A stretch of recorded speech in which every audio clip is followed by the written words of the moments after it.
Mình mới kiểu what? Mình còn 2 phút.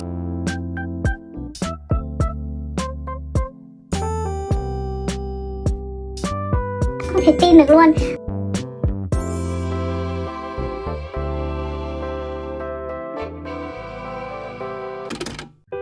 Hello mọi người, lại là mình Thùy Dương đây. Bây giờ đã là tháng 5, mùa hè đến thật rồi. Không biết mọi người Việt Nam bây giờ đang như thế nào rồi nhỉ?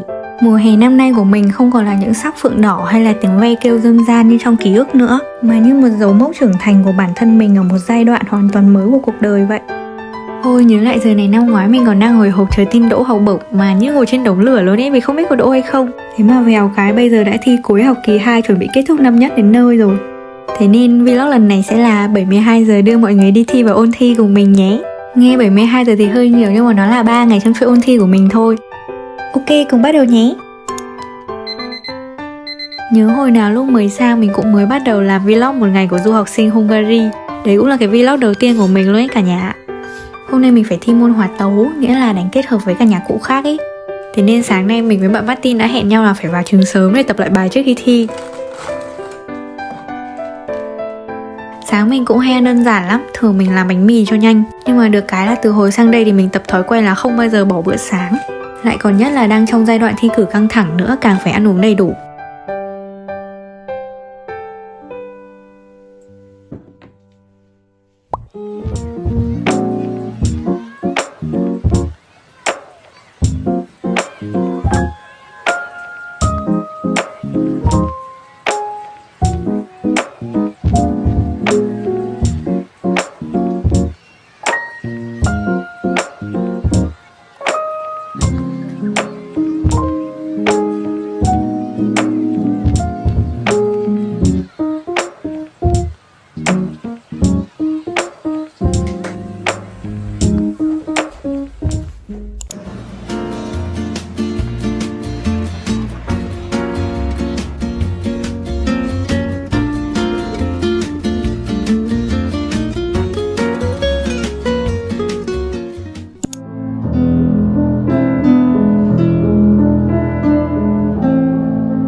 Hello mọi người, bây giờ thì bạn Martin bãi phải đi thi môn hóa thanh rồi. Nhưng mà có một vấn đề mà mình mới chợt nhận ra là đấy, bạn Martin bãi hỏi mình là Ê, thế mày đi in cái tờ giấy thi, viết danh sách bài thi để lát chiều thi môn hóa tấu chưa? Xong mình mới kiểu what?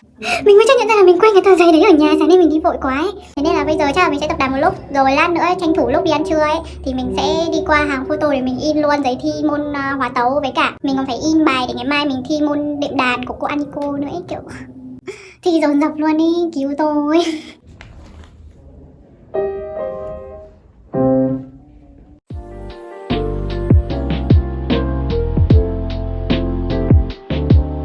được cái tiện ở một chỗ là hàng photo ngay gần trường mình luôn ấy, đi bộ chưa đến 5 phút là tới nơi rồi.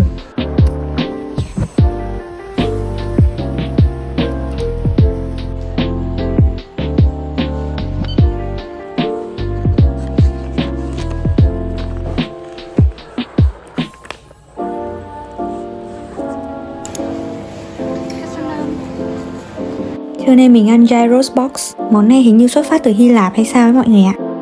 Bên trong có đầy đủ từ thịt, rau, khoai tây, hành rồi dưa chuột. Thịt được nướng ở trên máy nướng thẳng đứng quay tròn giống như thịt ở trong bánh mì doner kebab ấy. Đấy, nói chung là trưa hôm nào mà mình bận quá không có thời gian chuẩn bị đồ ăn từ trước thì mình cũng hay đi ăn cái này cho nhanh, với cả nó cũng đủ chất nữa ấy.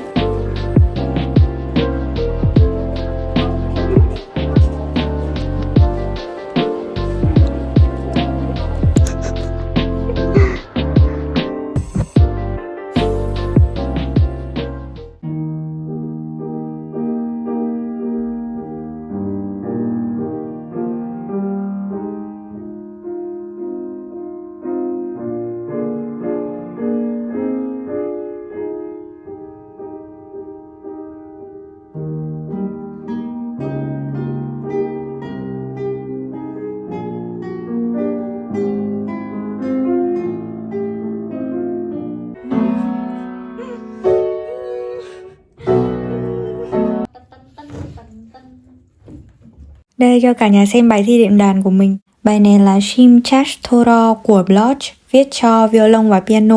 Lúc thi cô sẽ đánh bè violon, còn bọn mình sẽ phải đệm phần piano. Đấy, xong cô cứ bảo bọn mình là cô sẽ thay đổi nhịp và đánh nhịp theo ý muốn của cô. Thế nên là chúc các con may mắn.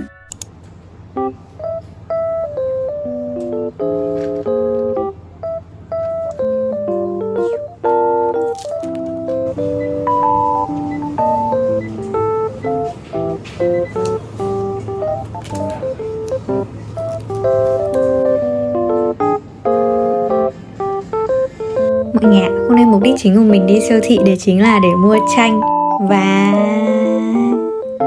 mật ong. Dù thi cả ngày mệt ơi là mệt, xong lại tập đàn đến tối muộn mới về, nhưng mà vì nhà mình hết chanh mật ong, thế nên là lại phải ra siêu thị mua đồ về làm ngay.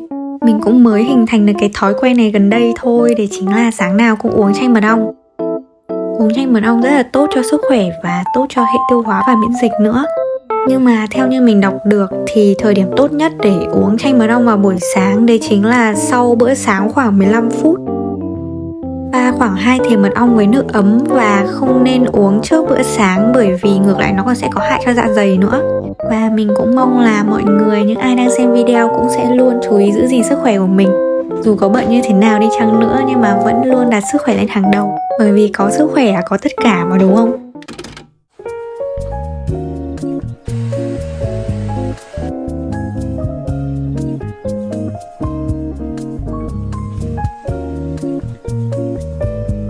Hôm nay là ngày thi đệm đàn, thị tấu và tiếng Hung của mình. Thi cũng tương đối nhiều môn luôn ý. Ôi trời ơi, mình còn 2 phút để chạy ra bến bus. Trời ơi, cứu tôi, cứu. 2000 years later. Cô có kịp.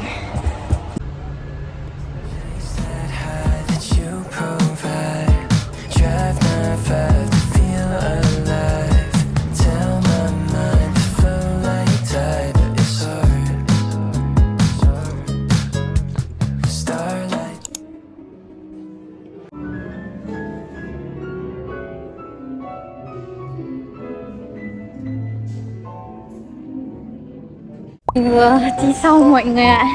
Cô bảo mình là cái phần đệm đàn của mình tốt, nhưng mà vấn đề là cô bảo là phần thị tấu của mình ấy, mình run, thế nên là mình đánh hơi bị vội một tí, bị vội nhịp ấy. Cô bảo là phải bình tĩnh lại. Nhưng mà nói chung là run dã man luôn ấy. Bây giờ mình phải đi về ăn trưa, xong rồi đến 3 giờ đi thi tiếng Hung mọi người ạ.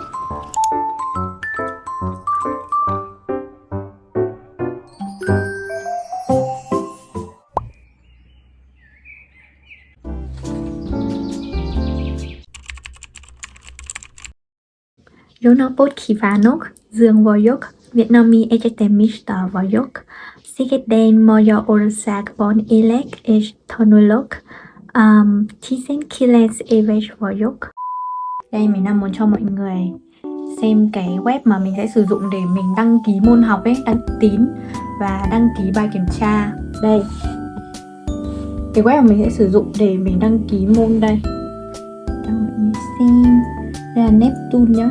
Mình sẽ dùng cái web này, nó giống như kiểu hệ thống quản lý học sinh ấy. Mình đăng ký môn, đăng ký tín tất cả trên này luôn. Dạ, mọi người biết gì không? Là ở đấy thì các cái môn học ấy mình sẽ không đánh nhau, tranh nhau đăng ký tín giống như ở Việt Nam đâu. Nhưng mà ở đấy thì đăng ký các môn rất là bình thường luôn. Nhưng mà có một vấn đề là mọi người biết là môn gì sẽ phải đánh nhau, tranh nhau đăng ký không? Đấy chính là môn thể dục mọi người ạ. Không thể tin được luôn. Mặc dù là thể dục nó là môn tự chọn, nghĩa là 6 kỳ thì không bắt buộc là kỳ nào mình cũng phải học, nhưng mà sẽ bắt buộc trong 6 kỳ đấy thì sẽ phải có 2 kỳ là bắt buộc thể dục. Thì cái môn yoga nhá và môn bơi với cả một môn gì đã nhỉ, để mình nghĩ xem nào, môn gym thì phải chuyên gia nhá, nếu mà vì nó hot ấy, thế nên là nếu mà không nhanh tay thì hết sạch lớp và không đăng ký được luôn. Ngoài ra có các cái môn khác như kiểu cung phu các thứ thì nó ít hơn, thì lúc nào những cái môn này nó cũng có giờ. Nhưng mà riêng nhá, riêng yoga luôn, 2 lớp, mỗi lớp 35 người, 70 người 2 lớp, nghĩa là cả trường sẽ đăng ký đi học hay sao ấy. Đấy, thế là lúc nào ấy, nếu mà không nhanh tay ấy, là 2 cái môn yoga với bơi lúc nào cũng hết sạch slot luôn mọi người ạ. Còn một cái website nữa tên là Coolspace mọi người ạ.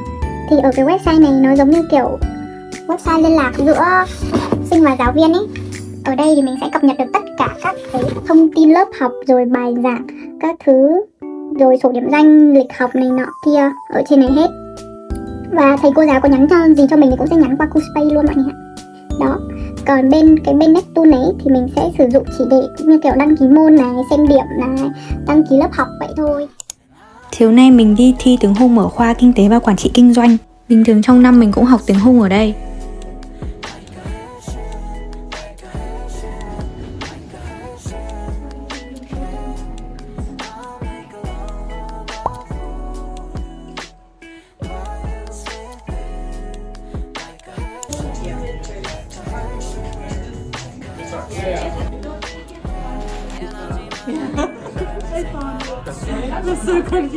Bây giờ đã là 8 giờ rồi mọi người nhìn thấy kìa, trời đằng sau mình kiểu sáng choang luôn ý, hoặc là nó vẫn đang, nó hồng như kiểu bây giờ mới chuẩn bị hoàng hôn ý. Trước kiểu cứ nghe là châu Âu 8 giờ tối đường vẫn sáng không tin, nhưng mà bây giờ thì được chứng kiến tận mắt, kiểu 8 giờ rõ ràng là rất tối rồi, nhưng không, ở cái vùng đất này thì trời rất sáng nha. Vì các môn mình thi cũng hòm xong hết rồi, chỉ còn mỗi chuyên ngành thôi. Thế nên hầu hết thời gian bây giờ mình đều dành ra cho việc tập đàn. Mỗi học kỳ thì mình thường thi 5 bài và chương trình thi kéo dài 30 phút đánh trên đàn. Cô chuyên ngành cũng hay cho bọn mình duyệt một vài buổi cả chương trình như này ở phòng thi để cho quen đàn lúc thi ấy. Đấy, bây giờ tóm lại là cũng không có tiết học nữa, thế nên là mình cố gắng dành nhiều thời gian nhất có thể cho việc tập đàn.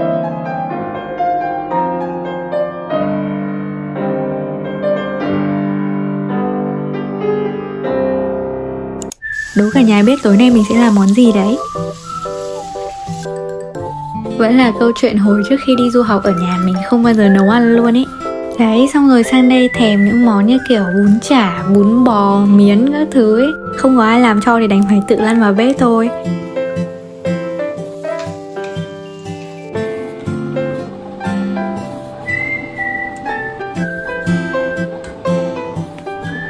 Giới thiệu với cả nhà nhân vật chính của chúng ta ngày hôm nay, đấy chính là món mì súp kem nấm.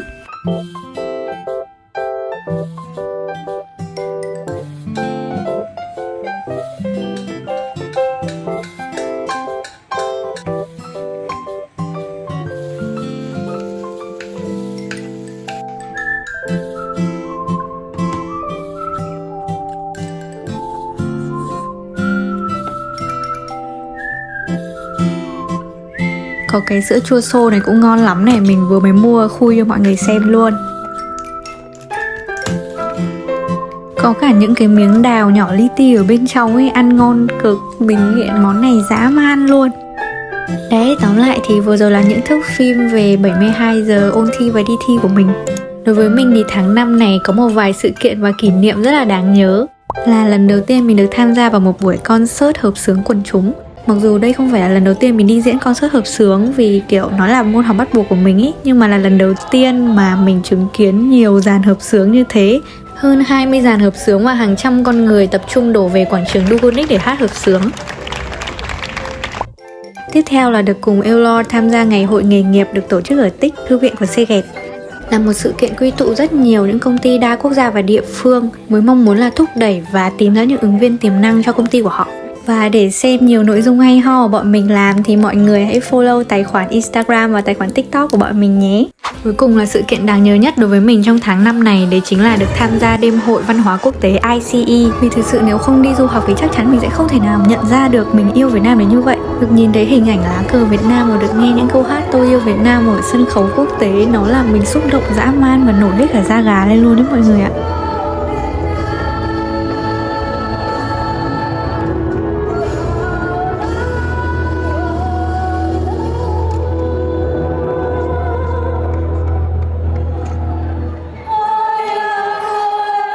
Video của mình đến đây cũng là kết thúc rồi. Hẹn gặp mọi người ở những vlog lần sau. Bye bye mọi người.